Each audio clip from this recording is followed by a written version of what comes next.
go through hell to achieve resurrection. Hallelujah.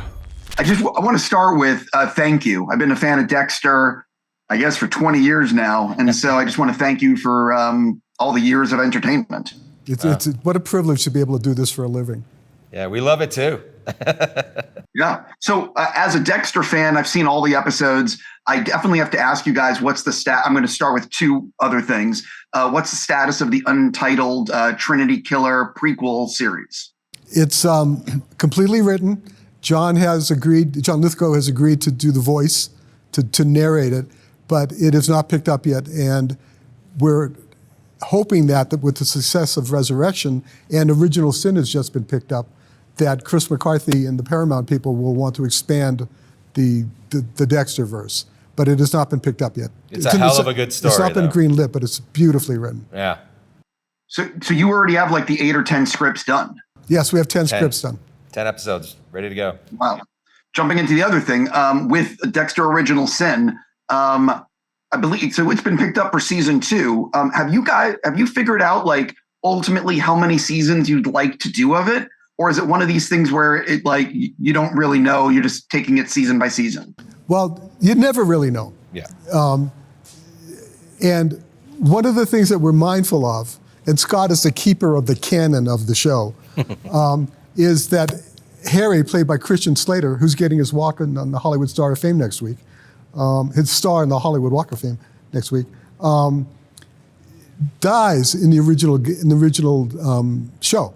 And we want to, so we keep our shows. Original Sin takes place over the course of 2 weeks in story days. And we want to keep them like that. We want to keep them compressed. And therefore we have to figure out how to tell a story that could be compressed so that Harry isn't around long enough that he dies. Yeah, because he dies before Dexter's 21.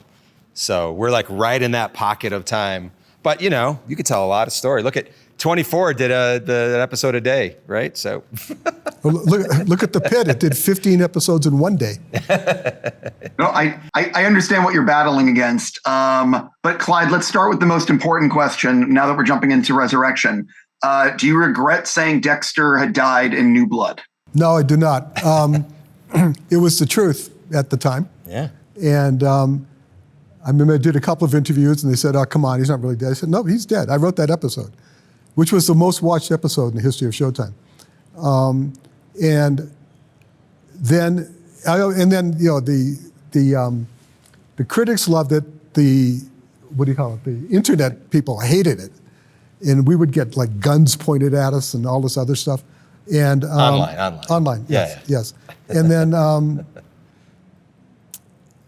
Michael came to me and said, Clyde, you've got Dexter in your blood.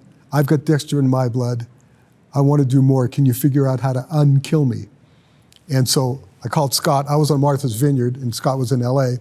And I called him, and we just Zoomed for a week, came up with a pitch, and went to Michael first, ran it by him. He had a couple of notes. We accommodated them. And then we jumped right in and sold it to Chris McCarthy at Paramount Plus, and we were off and running. So, so the short answer is I do not regret it because it was the truth at the time. And I wanted to have a sign on my forehead that said, I only had Michael for 1 year, you know, and then we got him back. Yeah, and the truth is, you know, everybody loves Jason Voorhees and Michael Myers, and they all keep coming back. So why not Dexter, right? Yeah, we got plenty of story to tell. So one of the things that I think that is the most shocking is that you guys started filming this in the beginning of January, and you're going to be on the air in July. Yeah. How the F are you doing this? Well, we're going to, first of all, we have 2 directors, and sometimes we're shooting, we have both directors working the same day. It's called tandem units. For instance, Monday we're going to have a tandem unit going. We have an amazing crew. We prep the hell out of it. We understand the show the way nobody else possibly could.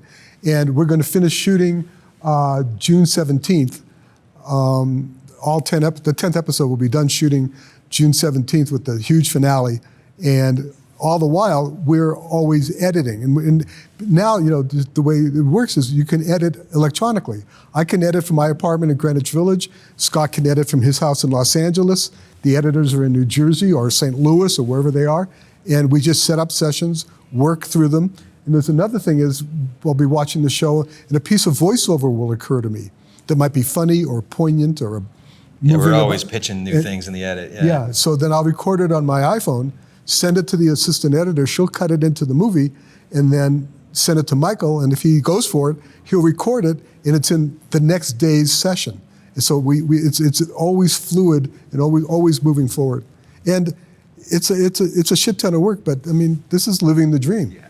No, listen, completely. So I got to read this a little bit, but this season, you have Uma Thurman, Peter Dinklage, Neil Patrick Harris, Krysten Ritter. You have like this murderer's row of talent coming Eric Stonestreet. to work. And I'm just curious, did any of them say, I will do the show, but only if Dexter kills me? No, nobody said that. But Uma, when we first wrote that character, was a pretty straightforward role. And then once we got Uma, Scott and I sat down and wrote several more scenes for her that were of substance, and she wasn't just a bodyguard. We humanized her, and she was so grateful for it. She loved it. She has called and said she wants to come back next year. We'd have to figure out how to do that, but the point is that she's very happy with what we've been doing. Yeah, every single one of these actors that, in a lot of ways, sometimes, when we came up with Mia, in my head, I was always thinking about Krysten Ritter, and Gemini Killer was thinking about David Dastmalchian. And then as we finished Al Jolly as Rapunzel, we were like, Eric Stonestreet would be a great get, but would the guy from Modern Family want to become a serial killer? And it's such a departure for him, right? But in every single spot, we got our first choice. And again, it comes down to the fact that we had 10, it's what you said earlier, we had 10 episodes completely written, so they saw the whole story. And we met with them and made little changes here and there, like with Peter Dinklage and Uma. Yeah. And we had a quick aside, you won't count this against your time here. On the first year of Dexter, 20 years ago, Eric Stonestreet was a working day player and came in to audition to play one of the guys that Dexter's brother was going to dismember. Remember the security guard that had his hand and foot cut off? I'll be honest, it's been 20 years. Yeah, I don't remember exactly, but I do know what you're talking about. I didn't remember that. In any event, he didn't get the role. So, which meant he was available on a day he would have been shooting, he was available to audition for Modern Family and got it. Yeah. So instead of making $1,100 for one day, he has made his life. So I am curious. You guys have, Clyde, I believe you've mentioned you've thought of this as a multi-season show. So do you guys envision this, assuming Michael, wants to do it, as like a 3-season show, a 2-season show, or is it sort of just like you're going to go season by season and see how it goes? It's a couple of ways of answering that. Michael and I were doing an interview with Vanity Fair. And actually, while we were doing that interview, my phone rang and I couldn't answer it. And it was Chris McCarthy and Gary Levine calling to tell me that Original Sin had been picked up. Yeah, that's right. But in any event, Michael said that this show, a similar question was asked, and Michael said, this show is going to be on for years, plural, with an S. And so we're going to do this as long as Michael wants to. And then when we know what the final year is, we'll know how to resolve it. But we pitched him like 3 seasons, basically, that tell a very great story that can continue on. Yeah. This is going to be my last question. I'm out of time. One of the things that I'm really excited for is the fact that, Dexter's always lived by this code. But in the trailer, you can see that he is going to be interacting with other serial killers who clearly don't have a code and do their own thing. And I'm curious, how will these serial killers that he possibly befriends impact Dexter's psychology on how he acts? That's a good question. I'm going to challenge you on your thought that none of these serial killers have a code. You don't know that, so that could be very interesting. But the thrust of this season is Dexter is resurrected, and he is thinking I'm just going back to basics.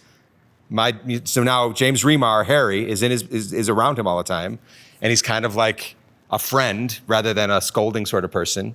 And he's committed, I'm going to do the code and I'm going to take care of my son. And despite the fact that he tells himself he doesn't need anyone, that unreliable narrator that goes on in Dexter's head, and he says, I don't need friends, I don't need another life, this is all that I need. Look, when you meet a bunch of people, which are like-minded individuals, like-minded individuals, it's hard not to connect. And no matter what, that is something that Dexter, that's why we love him, right?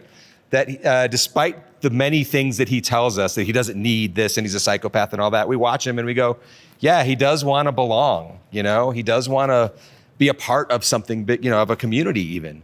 And so that's the temptation this season, because here are these like-minded individuals that when you see through some very well-written moments, you get to see how he meets up with them, that it is a temptation because they say the things that he thinks out loud and he can be completely open and honest, mostly with them, and that feels good, right? When you get to hang out with a bunch of friends and talk about The Shining, it's like the greatest thing in the world, and now he gets that's the temptation. Yeah.